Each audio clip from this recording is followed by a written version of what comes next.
تو اس شخص نے حضرت سے سوال کیا، اے علی کیا آپ کا علم نبی کے علم کے برابر ہے؟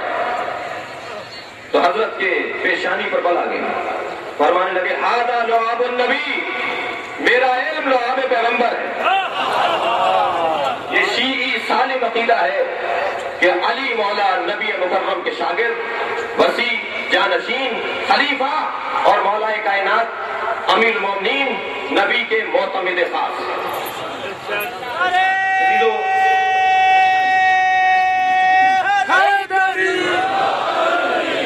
چنانچہ یہ اس ملک کے تمام باشندوں کا عقیدہ ہے۔ یہ چند 5%، 8% لوگ ہیں جو ناصبی ہیں، جو اہل بیت کی شان میں توہین کرتے ہیں۔ مجھے کچھ باتیں ان سے متعلق میں گزرتے ہوئے کرنی ہے، لیکن اس ملک کی اکثریت کا عقیدہ ہے تفضیلی عقیدہ۔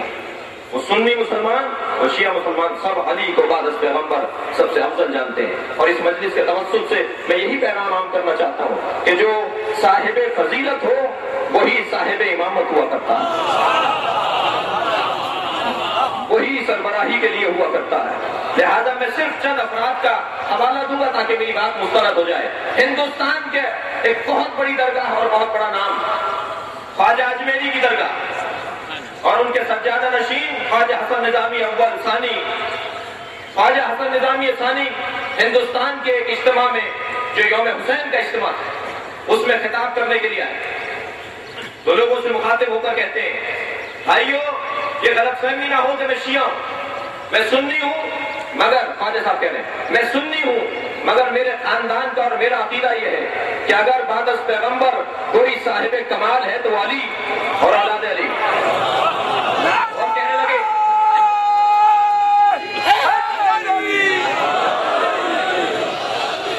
کہنے لگے دو طرح کی ترتیبیں ہیں، کہنے لگے دو طرح کی ترتیبیں ہیں، ایک ترتیب فضیلت ہے، یہ خواجہ حسن نظامی کا جملہ ہے، ایک ترتیب فضیلت ہے اور ایک ترتیب خلافت ہے۔ علی ترتیب خلافت میں چوتھے مگر ترتیب فضیلت میں پہلے۔ تو مجمع میں سے ایک صاحب کھڑے ہو گئے، کہہ رہے ہیں خواجہ صاحب آپ کی بات سمجھ میں نہیں آ رہی، تو وہ سمجھے کہ شاید میری بات پہنچی نہیں، دوبارہ دوہرا دیا کہ ترتیب خلافت میں علی چوتھے اور ترتیب فضیلت میں علی پہلے۔ تو اس شخص نے آواز دے کر کہا کہ یہ تو میں نے سن لیا مگر یہ منطقی بات نہیں ہے، یہ معقول بات نہیں ہے، اس لیے کہ جو ترتیب فضیلت میں پہلا ہو اسی کو ترتیب خلافت میں بھی پہلا ہونا چاہیے۔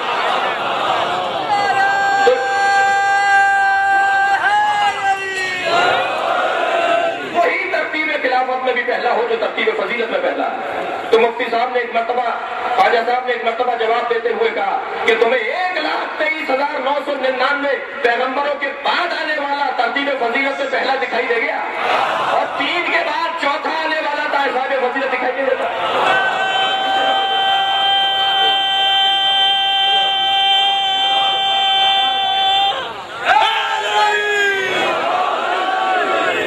دیکھیے زمانے میں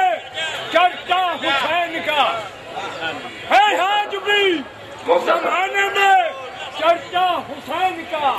چلتا ہے ساری دنیا میں، سکہ حسین مدد کی چیز ہے نہیں ذکر حسین میں، ہر حق پرست ہو گیا شہدا حسین کا، اہل ولا تو پڑھتے ہیں کلمہ رسول کا، ہم ہندوؤں نے پڑھ لیا کلمہ حسین کا، رحمن کی طرح مٹ گیا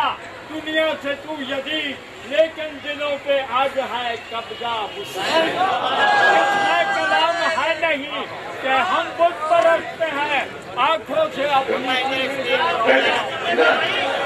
دونوں ہاتھ بلند کر کے نعرہ حیدری۔ عزیزو ترتیب فضیلت میں جو پہلا ہو اسی کو ترتیب امامت و خلافت میں پہلا ہونا چاہیے۔ ممکن ہے کسی کے ذہن میں سوال آئے کہ آپ نے مثال دی ہے بریلوی مسلمانوں کی، میں ایک اہل حدیث کے بڑے نام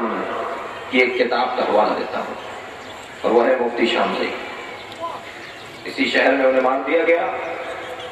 انہوں نے کتاب لکھی ہے عقیدہ ظہور مہدی،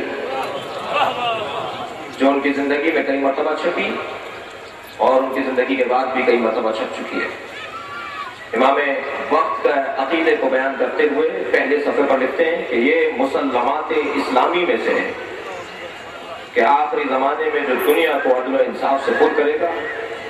ظلم و جور کا خاتمہ کرے گا، وہ سید ہے، اولاد فاطمہ۔ مفتی صاحب اسے لکھتے ہوئے کہتے ہیں کہ یہ عقیدہ مسلمات اسلامی میں سے ہے، اور تعریف جانتے ہیں مسلمات اسلامی اسے کہا جاتا ہے کہ جس کا انکار کرنے والا کافر ہو جاتا ہے۔ جو امام کے ظہور کے عقیدے کا منکر ہو، مفتی صاحب کا فتویٰ ہے وہ کافر ہے۔ عزیزان گرامی، وہاں لکھتے ہوئے آگے بڑھتے ہیں کہ اس عقیدے کے نقل کرنے والے افراد میں ایک بہت بڑا نام ہے امام عبدالرزاق ابن ہلال ابن نافع۔ کہتے ہیں کہ ثقہ تھے، سچے تھے، عظیم تھے، خاندانی تھے، ہمیشہ حق بولتے تھے اور صاحب کردار تھے، لیکن کہنے لگے جب میں نے جرح و تعدیل کرتے ہوئے روات کی، راویوں کی اور امام عبدالرزاق ابن ہلال ابن نافع کا تذکرہ کیا تو مجھے گوشہ و کنار سے کچھ تحریریں پڑھنے کو ملی جس میں لکھا تھا کہ امام عبدالرزاق کانا فیہ تشیع، وہ شیعہ